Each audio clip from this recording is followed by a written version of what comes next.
শীতল ষষ্ঠীর রান্না হয়, আর আজকের জন্য ভাত, মানে পরের দিন খাওয়ার জন্য বাসি পান্তা হিসাবে ভাত রেখে দিতে হয়। তো জল দিয়ে মা রেখে দিয়েছে এখানে, আর আমি ভাতটাকে একটা জায়গায় নিয়ে নিচ্ছি। এই যে পান্তা মাখবো বলে, দই পান্তা। আমরা খেয়েছি হচ্ছে শীতল ষষ্ঠীর রান্না, রাত্রিরে খেতে হয়। আর ওই ভাতটাই পান্তা হয়েছে আজকে সকালবেলা। এই পান্তাটাকে এখন আমরা দই দিয়ে মাখবো, তার জন্য ভাতটাকে একটা জায়গায় নিয়ে নিচ্ছি। পান্তা মাখবো, এখানে দিদিকে ডেকে নিয়েছি দই দেওয়ার জন্য। তো দিদি এখানে দইটা দিয়ে দিচ্ছে, আমি ভিডিওটা বানাচ্ছি। যেহেতু নিয়েছি, চিনিও দিয়ে দিয়েছি। যা সরস্বতী পুজোর যে মা ষষ্ঠীর রান্না হয়, শীতল ষষ্ঠীর রান্না আমার সব থেকে ফেভারিট।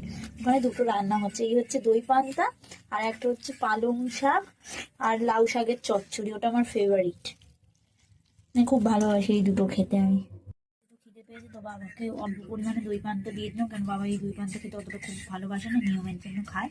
যাই হোক, বেলা তো খেতে বসে গেছি। এখানে এটা হচ্ছে দই পান্তা, নর্মাল ভাত। দই পান্তা আমার খাওয়া হয়ে গেছে। এখানে বেগুন ভাজা নিয়ে নিয়েছি, আর এখানে আলু ভাজা নিয়ে নিয়েছি। ভাজা আলু ভাজা তো খেয়ে নিয়েছি, এবার খাচ্ছি হচ্ছে শিম ভাজা। খাওয়ার পর পাতে নিয়ে নিলাম হচ্ছে লাউ মটরশুঁটির তরকারি। এই যে নিয়ে নিয়েছি হচ্ছে লাউ পালংয়ের চচ্চড়ি, যেটা আমার ফেভারিট। তো শীতল ষষ্ঠীর রান্না আমাদের খাওয়া গেছে।